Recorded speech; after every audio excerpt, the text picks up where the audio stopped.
제가 이제 신학교를 다닐 때 우리 한국 신학생들끼리 함께 이제 몇 번 그 시내에 나가서 전도를 했습니다. 노방 전도를 다니면서 이 노방 전도를 했는데, 그 노방 전도 할 때 우리가 어떻게 시작을 할 것인가 하고 얘기를 하다가 이렇게 좋은 한 구절을 우리가 생각을 해냈습니다. 그게 뭐냐면, 먼저 이제 질문을 하는 겁니다. 사람들에게 질문을 해서 이제 대화를 트려고 하는데, 그 질문이 뭐였냐면, 한 번 살면 두 번 죽고 두 번 살면 한 번 죽는 걸 아십니까?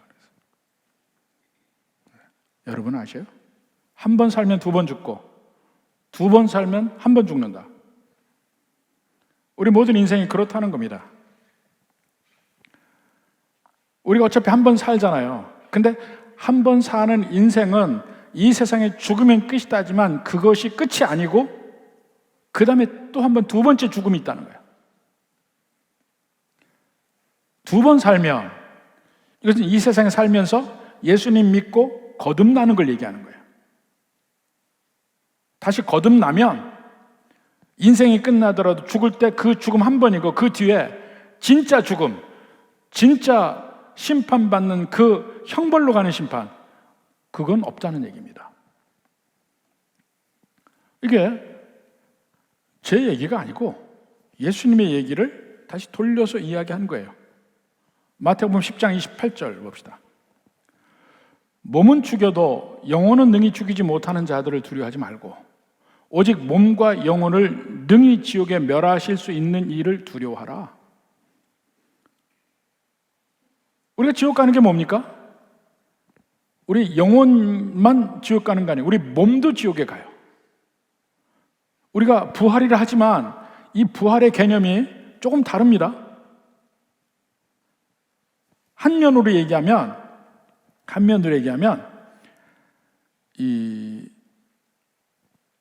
우리의 죽음은 몸과 영혼의 분리를 죽음이라고 그래요.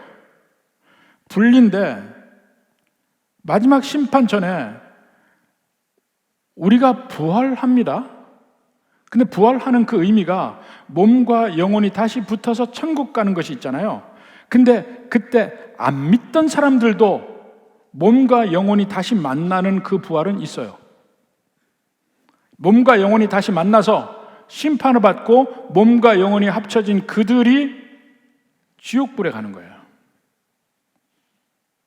근데 그것을 우리는 부활이라고 안 합니다. 우리가 부활이라고 이야기하는 것은 천국 가는 그 삶을 부활이라고 얘기해요. 그러니까 예수님이 몸과 영혼을 능히 지옥에 멸한다고 얘기하잖아요.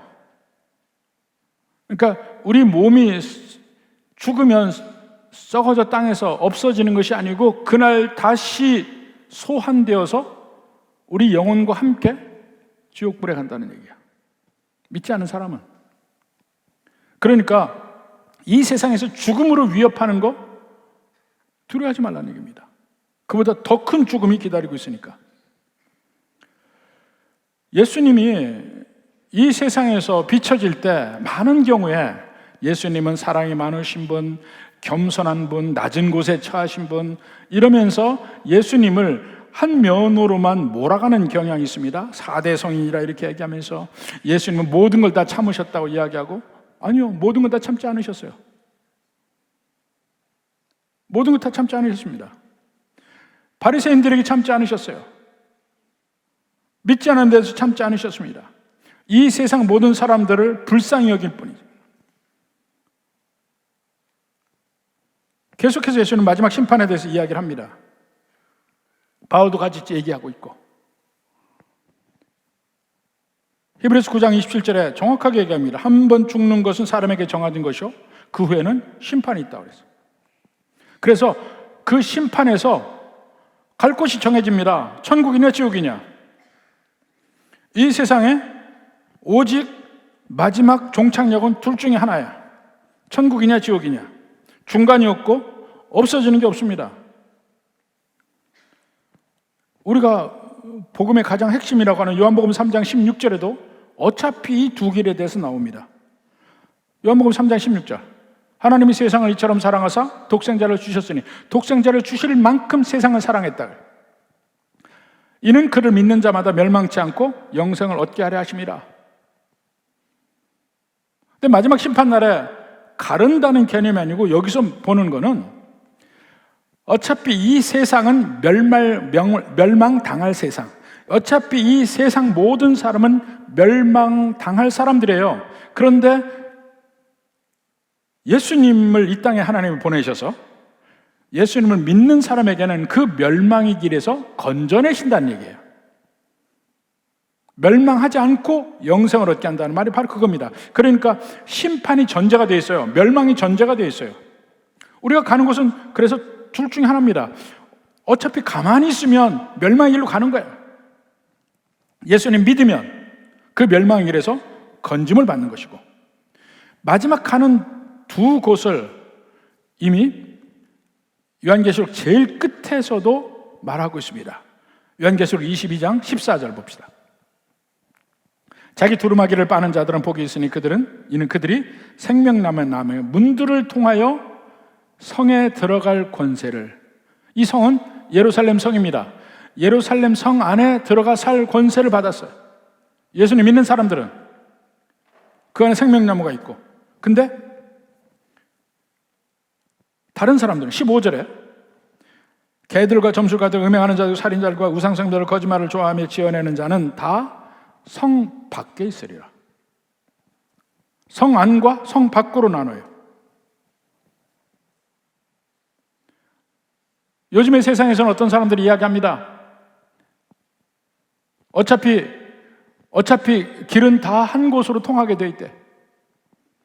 예수님 믿어도 구원의 길 가고, 알라를 믿어도 구원의 길 가고, 석가를 믿어도 구원의 길 가고, 어차피 다 똑같다는 거야. 그것을 소위 유니버설리즘이라고 합니다. 그러나 성경은 절대로 그렇게 이야기하지 않습니다. 오직 예수님을 믿으면, 오직 예수님만 믿어야 천국에 간다고 이야기합니다. 아까 요한복음 3장 18절에 봤잖아요.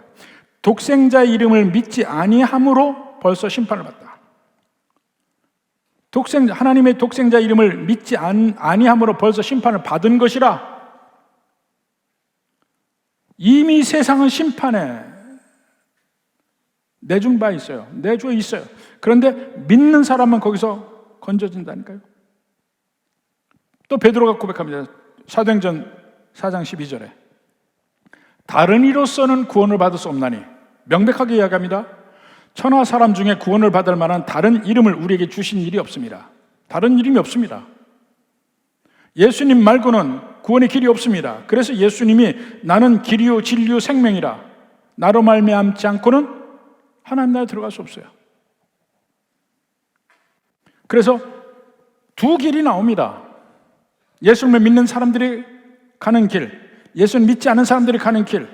예수님이 모든 비유에서도 이 둘로 갈라짐의 역사를 분명하게 이야기합니다. 가장 대표적인 예가 마태복음 13장과 25장이에요. 13장에 보면 먼저 씨 뿌리는 자의 비유도 네 종류를 얘기했지만 결국은 두 종류예요.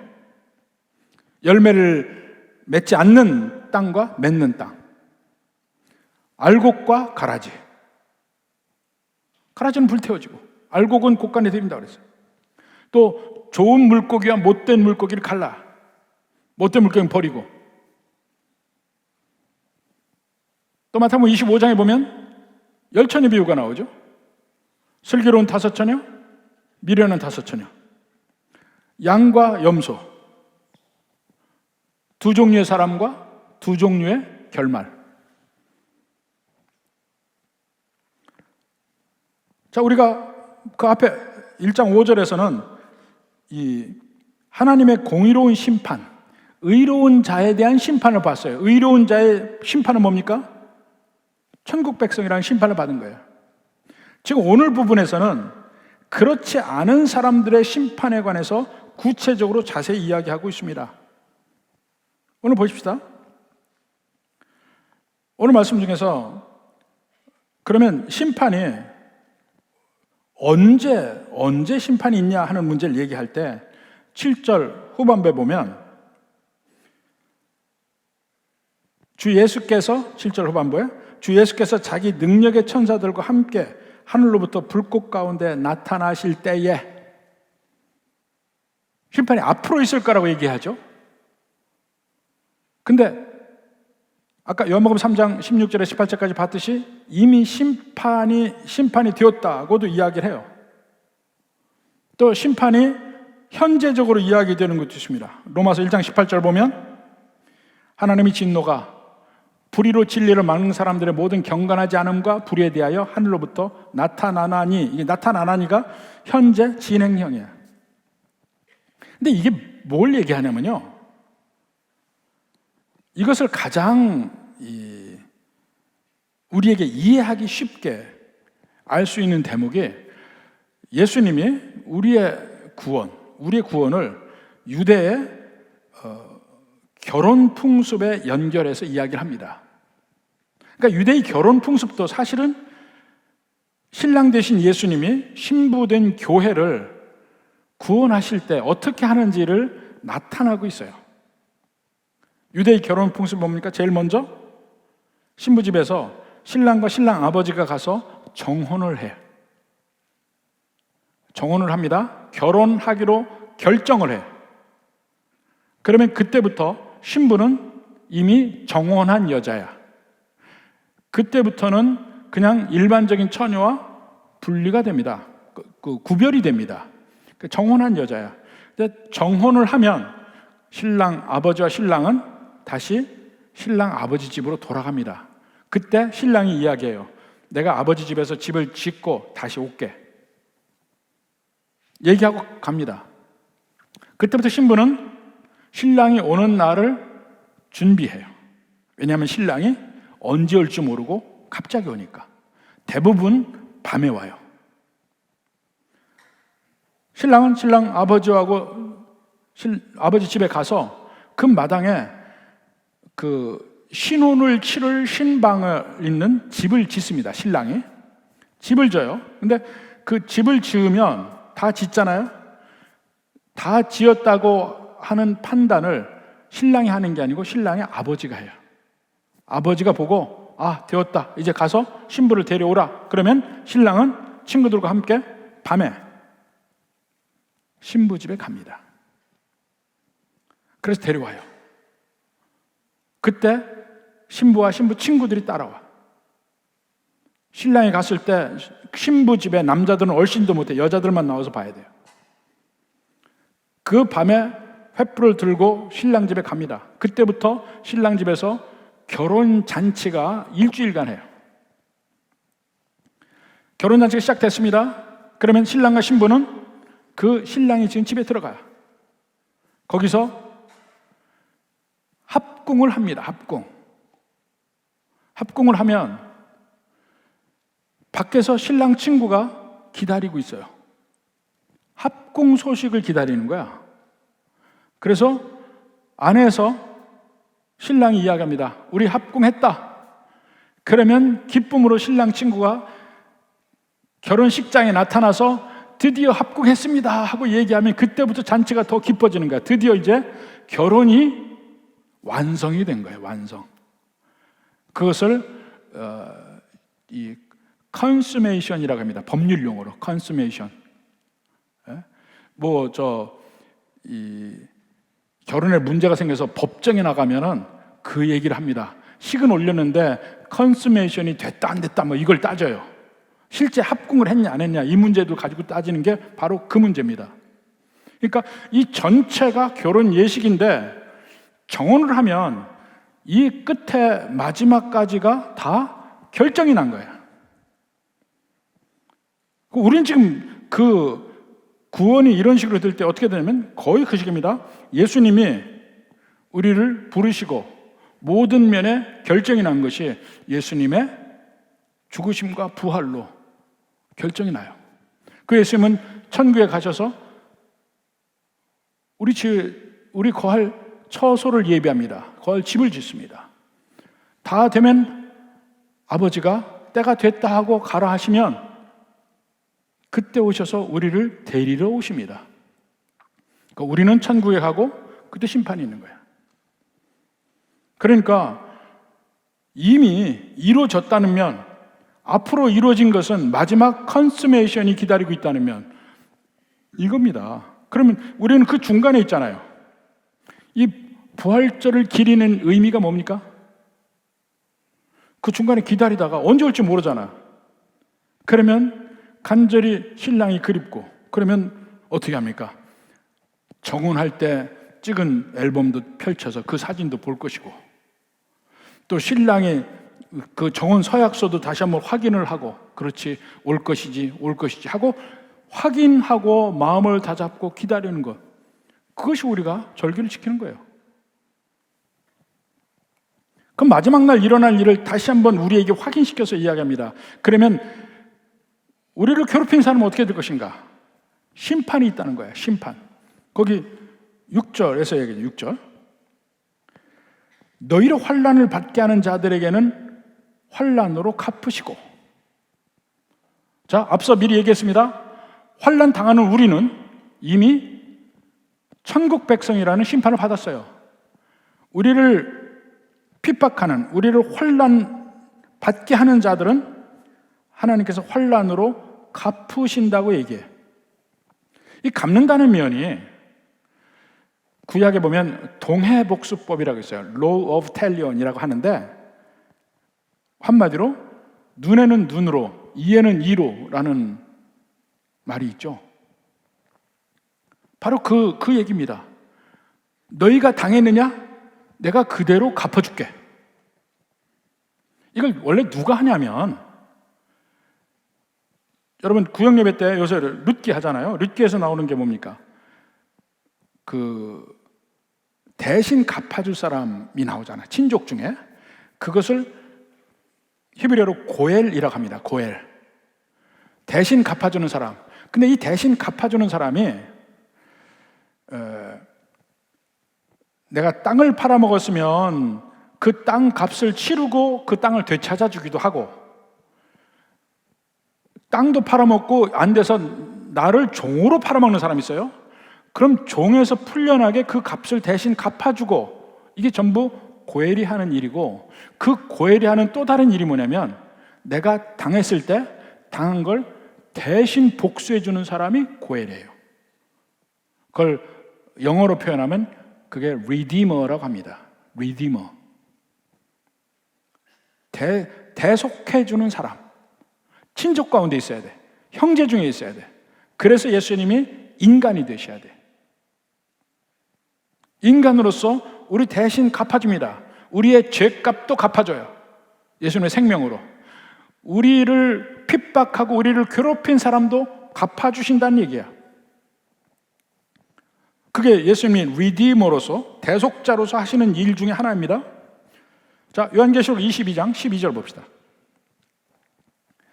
보라, 내가 속히 오리니 내가 줄 상이 내게 있어 각 사람에게 그가 행한 대로 갚아주리라 얘기하죠. 갚아준다 얘기하죠. 상이 있다고 그래요. 자, 그러면 우리를 핍박하는 사람은 어떻게 갚아줍니까? 로마서 12장 19절.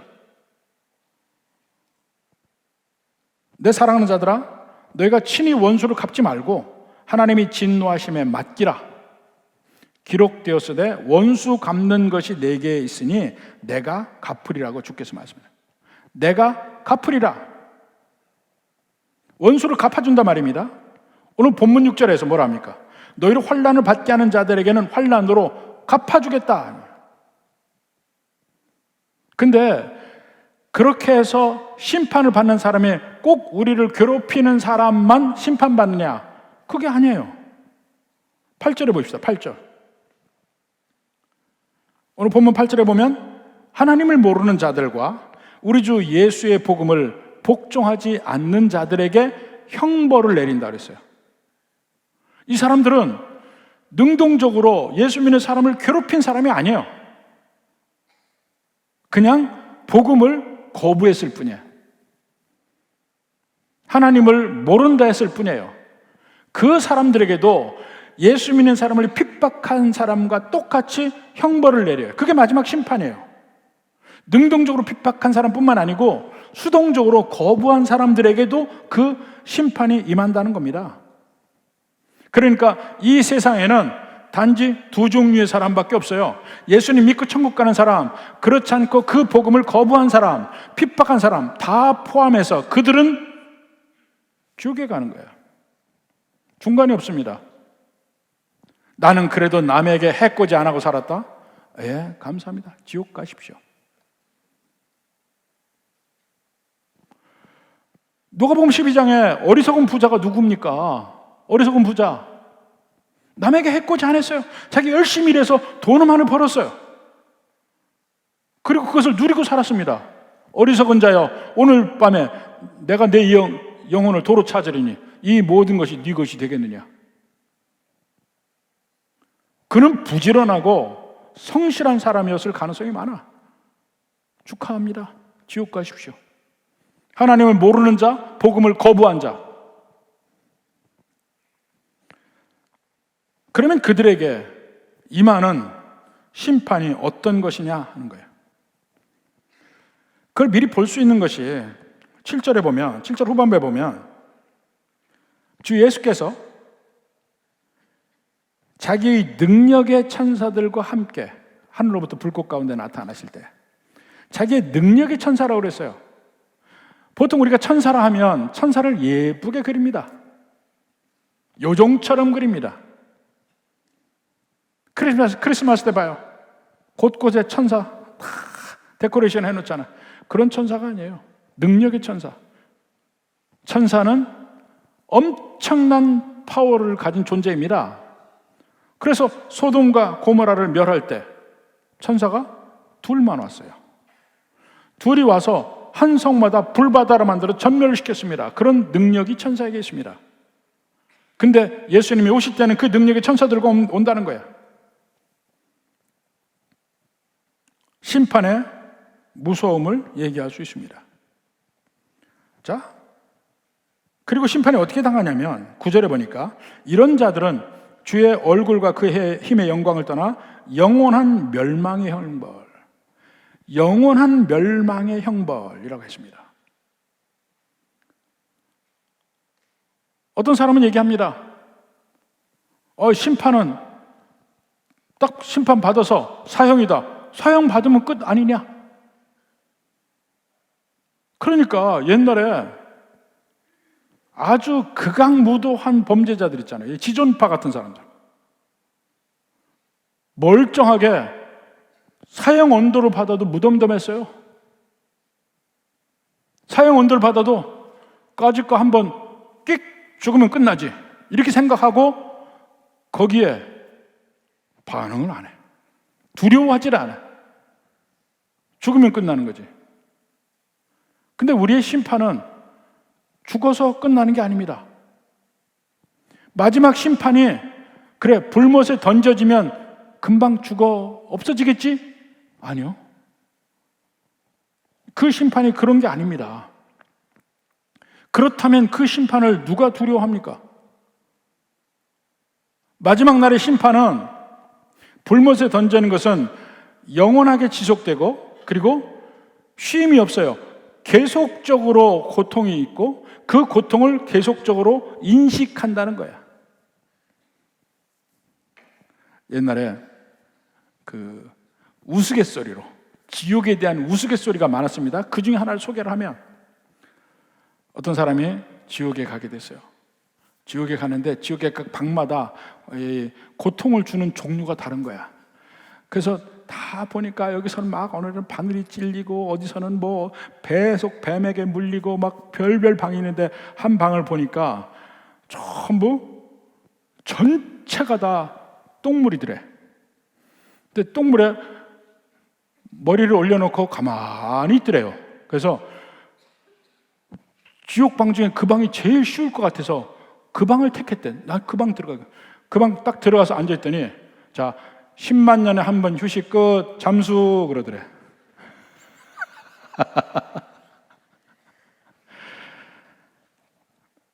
지옥 중에 쉬운 지옥은 없습니다.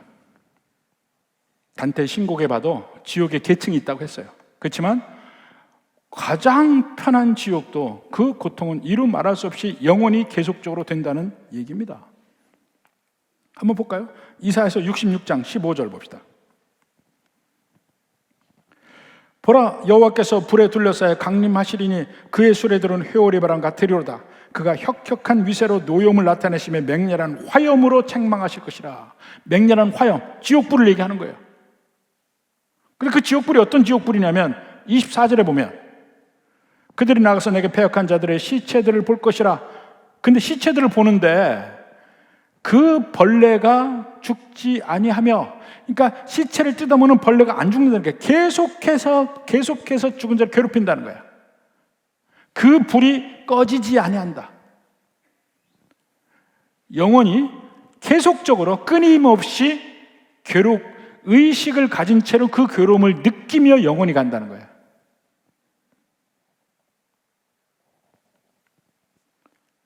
그러면 우리의 천국은 어떨 것 같습니까? 그걸 얘기하지 않으면 오늘 이제 겁나서 못하는 거예요. 우리의 천국은요, 이 10절부터 12절 보면 영광을 받으신다, 또 놀랍게 여김을 받는다, 이런 얘기가 쭉 있습니다. 이 모든 것을 하나님이 능력으로 이루게 달라고 기도하는 내용도 나오고 부르심에 합당한 자라고 나오는데, 그들에게 천국은 어떤 곳이겠습니까?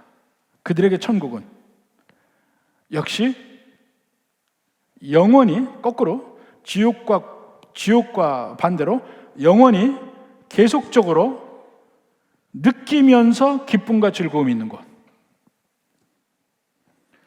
보통 어떤 사람들이 파라다이스를 이야기해요. 파라다이스 어떤가 하면 이 넓은 백사장에 날씨는 청명하고 물은 맑고 야자수 나무가 있어서 그늘에서 탁 있는 거, 그걸 파라다이스로 생각하는데 그건 파라다이스 아닙니다.